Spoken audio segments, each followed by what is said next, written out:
Mishra study में आपका स्वागत है। Welcome to Mishra study.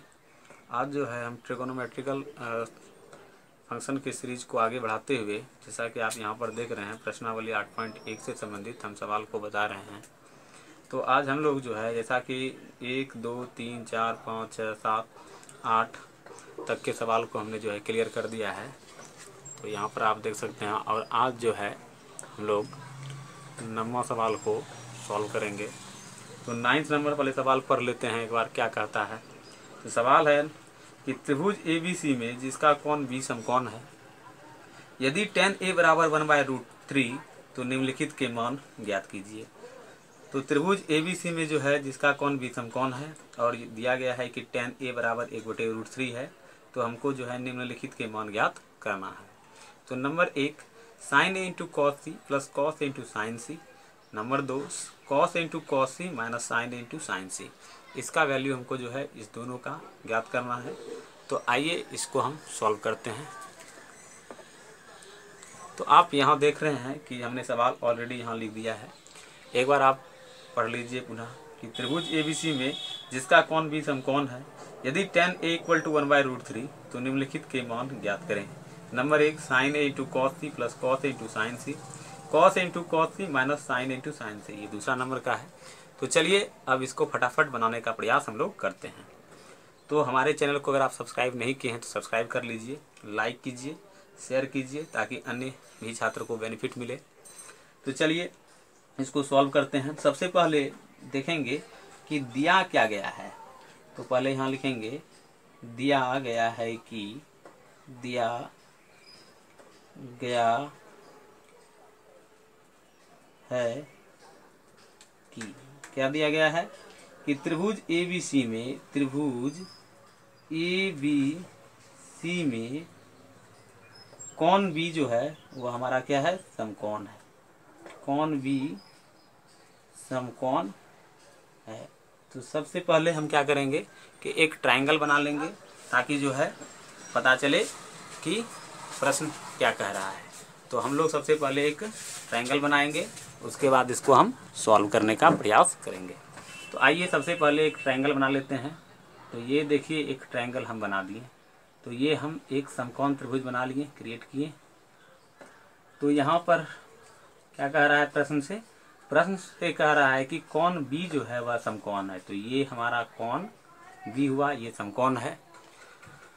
तो ABC, तो A आप यहाँ लिखिए, B यहाँ लिखिए और C यहाँ, चूंकि B जो है समकोण है।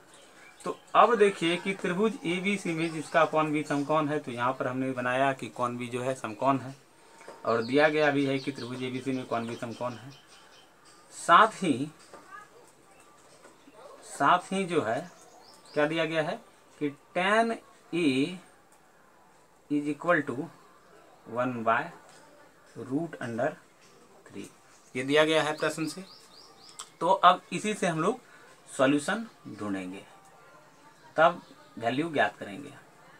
तो चूंकि tan A इक्वल टू 1/√3, तो tan A बराबर फार्मूला क्या होता है। तो tan A बराबर फार्मूला हमारा होता है लंब बटा आधार। तो एंगल A के लिए देखना है, तो इस कोण से अगर हम देखते हैं तो लंब हमारा जो हो जाता है वो हो जाता है BC और आधार जो होता है वह हो जाता है AB। तो यहाँ BC 1 हुआ और AB जो हुआ √3 हुआ। तो यहाँ हम लिख लेते हैं 1 और यहाँ लिख लिए √3। अब सबसे पहला प्रश्न उठता है कि कर्ण हमको ज्ञात करना है। तो चलिए कर्ण ज्ञात करते हैं सबसे पहले। तो यहाँ पर हम लिखेंगे कर्ण बराबर फार्मूला जो होता है पहले लिख लेंगे। कर्ण बराबर फार्मूला होता है लंब स्क्वायर प्लस आधार स्क्वायर, ये फार्मूला होता है। तो कर्ण चूंकि मेरा क्या है, AC है, तो यहाँ हम लिख लिए AC बराबर √अंडर लंब स्क्वायर, लंब मेरा क्या है BC हो गया, तो BC का होल स्क्वायर प्लस AB का होल स्क्वायर। तो ये हम लिख लिए। अब इसको हम वैल्यू पुट कर देते हैं। तो यहाँ पर आप देख रहे हैं कि BC के बराबर हमारा क्या है, 1 है, तो 1 का स्क्वायर हो गया, और AB के बराबर क्या है, √3 है, तो √3 का होल स्क्वायर हो गया। अब इसको सॉल्व कर लेते हैं सिंपल यहाँ पर। तो AC इक्वल टू हमारा हो गया √1 का स्क्वायर यदि आप कीजिएगा तो 1 होगा, प्लस √3 का होल स्क्वायर कीजिएगा तो कंप्लीट 3 होगा। इस प्रकार इसका जो वैल्यू हो गया 3 + 1 को अगर आप ऐड करते हैं तो 4 हो जाता है, और 4 का वर्गमूल 2 होता है। इतना कंप्लीट हो गया आपका। तो AC का वैल्यू हमारा निकल गया 2। अब ज्ञात करना है हमको वैल्यू जो दिया गया है। तो जैसा कि आप यहाँ पर देख रहे हैं, एक बार आप देख लीजिए कि हमको वैल्यू क्या ज्ञात करना है कि sin A × cos C plus cos A × sin C। तो ये हम लिख लेते हैं पहले, ताकि जो हो स्पष्ट रूप से आपको समझ में आ जाए।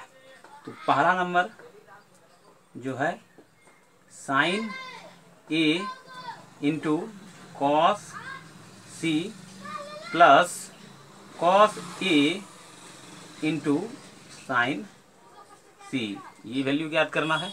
तो यहाँ हम साइड में सबसे पहले इस सब का वैल्यू ज्ञात कर लेते हैं, उसके बाद इसमें पुट करेंगे। तो आइए ट्रायंगल के माध्यम से इसको हम समझते हैं कि sin A का वैल्यू क्या होगा। तो यहाँ लिख देते हैं sin A इक्वल टू मेरा क्या होता है, तो इस कोण से हम देखेंगे तो sin थीटा बराबर फॉर्मूला होता है लंब बटा कर्ण। तो लंब हमारा हो गया 1 और कर्ण हमारा हो गया 2। तो A के लिए हम देख लिए तो यहाँ पर 1/2 साइन का वैल्यू निकल गया। अब हम cos C का वैल्यू ज्ञात करेंगे। तो sin A का वैल्यू हम निकाल दिए 1/2। अब हम लोग cos C का वैल्यू ज्ञात करेंगे। तो cos C का वैल्यू ज्ञात करने के लिए हमको एंगल ये देखना होगा। तो cos थीटा बराबर हमारा फॉर्मूला होता है आधार बटा कर्ण। तो इस कोण से यदि आप देखते हैं तो आधार ये हो जाएगा और कर्ण आपका ये हो जाएगा। तो आधार बटा कर्ण, तो यानी कि 1/2। तो cos C का वैल्यू हमारा निकल गया 1/2, यानी कि जैसे sin A का वैल्यू हमने प्राप्त किया उसी प्रकार cos C का वैल्यू मैंने प्राप्त किया, और दोनों वैल्यू समान है। इसी प्रकार cos A का वैल्यू ज्ञात करेंगे। तो cos A का वैल्यू हम ज्ञात करते हैं सबसे पहले। तो cos A का वैल्यू ज्ञात करेंगे तो अब हमको पुनः एंगल A देखना होगा। तो ये आप देख सकते हैं कि यहाँ पर एंगल A है। पहले स्थिति में हमारा sin A था तो फिर इसी से देखे थे एंगल, फिर दूसरी स्थिति में cos C के लिए देखे थे, अब पुनः जो है cos A के लिए देखेंगे। तो वही फार्मूला यूज करेंगे आधार बटा कर्ण। तो A के लिए आधार हो जाएगा हमारा AB और कर्ण हमारा हो जाएगा AC। तो आधार यहाँ चूंकि √3 है और कर्ण हमने निकाला है 2, तो इसको हम cos A बराबर लिख देंगे √3/2। तो यहाँ पर हम लिख लेते हैं √3/2। तो cos A का वैल्यू हमने फाइंड कर लिया। अब हमको sin C का वैल्यू फाइंड करना है। तो sin C का वैल्यू हम फाइंड करते हैं।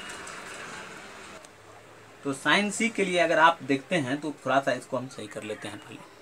तो sin C के लिए जो है एंगल ये लेना है। तो sin C के लिए फॉर्मूला हम चूंकि जानते हैं कि sin थीटा इक्वल टू लंब बटा कर्ण होता है। तो C के लिए हमारा लंब कौन सा होगा, तो लंब हो जाएगा ये, चूंकि जिस कोण से अगर हम देखते हैं वह कोण जो है उस कोण के लिए, जैसे कि मान लीजिए cos C है तो इसके लिए आधार हमारा BC हो जाएगा, और यदि हम A के लिए देखेंगे तो आधार हमारा AB हो जाएगा, और यदि A के लिए देखेंगे तो आधार ये, तो लंब हमारा BC हो जाएगा, और यदि कोण C के लिए देखते हैं तो आधार BC और लंब हमारा AB हो जाएगा। ये समझ में आ गया होगा आप लोगों को, आशा करते हैं कि आपको समझ में आ गया होगा। अगर नहीं समझ आ रहा है तो पीछे वाले वीडियो में आप जाकर देख सकते हैं, इसके बारे में बेहतर से बेहतर बता दिया गया है। तो अब हम चूंकि sin C इक्वल टू लंब बटा कर्ण होता है, तो लंब हमारा कितना है C के लिए, C के लिए लंब है √3 और कर्ण हमारा हो जाएगा √3/2। तो इसको हम लिख लेते हैं sin C इक्वल टू √3/2। तो ये भी वैल्यू हमारा क्या हो गया, सेम हो गया। अब हम चूंकि यहाँ पर पहले से ही लिखे हैं पहला नंबर, तो इस पर सिर्फ वैल्यू हमको पुट करना है। तो sin A का वैल्यू अगर आप देखिएगा तो sin A का वैल्यू हमारा क्या है 1/2 मल्टीप्लाइज cos C का वैल्यू देखिएगा तो इसका वैल्यू भी हमारा आ गया 1/2 प्लस कॉस ए का अगर आप वैल्यू देखते हैं तो इसका वैल्यू है √3/2 मल्टीप्लाइज साइन सी का वैल्यू है √3/2। तो मैंने जो है इसका वैल्यू लिख लिया। अब इसको सॉल्व करते हैं। तो इसको हम सॉल्व करते हैं तो देखिए, जब हम इसको और इसको पहले मल्टीप्लाई करेंगे, फिर इसको और इसको मल्टीप्लाई करेंगे, फिर इसी प्रकार इसको और इसको मल्टीप्लाई करेंगे और इसको और इसको मल्टीप्लाई करेंगे। तो चूंकि 1 गुना 1 करेंगे तो 1 हो जाता है हमारा वैल्यू, और 2 गुना 2 करते हैं तो ये वैल्यू 4 हो गया। सिमिलरली √3 मल्टीप्लाई √3 कीजिएगा तो कंप्लीट 3 होगा, और हमारा 2 दूना कितना हो गया, 4 हो गया, जैसा कि आप यहाँ पर देख रहे हैं। तो अब यहाँ पर आप एक चीज देख रहे हैं कि यहाँ पर जो हर है वह दोनों इक्वल है। जब हर इक्वल रहे तो जो ऊपर वाला होगा वो जुट जाएगा, चाहे वह प्लस रहे अथवा माइनस रहे। माइनस रहेगा तो घटेगा, प्लस रहेगा तो जुटेगा। तो यहाँ पर चूंकि प्लस है तो यहाँ पर हमारा वैल्यू हो जाएगा 1 + 3/4, दैट मीन्स 4/4 = 1। इस प्रकार हमने जो है पहला वैल्यू ज्ञात कर लिया है। अब हम दूसरा वैल्यू जो है ज्ञात करेंगे, जैसा कि आप यहाँ पर देख रहे हैं। तो पहला वैल्यू हमने ज्ञात करके आपको बता दिया। अब दूसरा वैल्यू हम ज्ञात करेंगे। तो दूसरा नंबर का सवाल सबसे पहले हम लिख लेंगे यहाँ पर। तो दूसरा नंबर मेरा सवाल क्या है ये देखते हैं। दूसरा नंबर क्वेश्चन मेरा है कि cos A × cos C - sin A × sin C, जैसा कि आप यहाँ पर देख रहे हैं। एक बार आप अगेन देख लीजिए कि दूसरा नंबर हमारा क्वेश्चन है cos A × cos C - sin A × sin C। इसी चीज़ को हम जो है वहाँ पर लिखेंगे दूसरे नंबर के स्थान पर, जैसा कि आप यहाँ पर देख रहे हैं।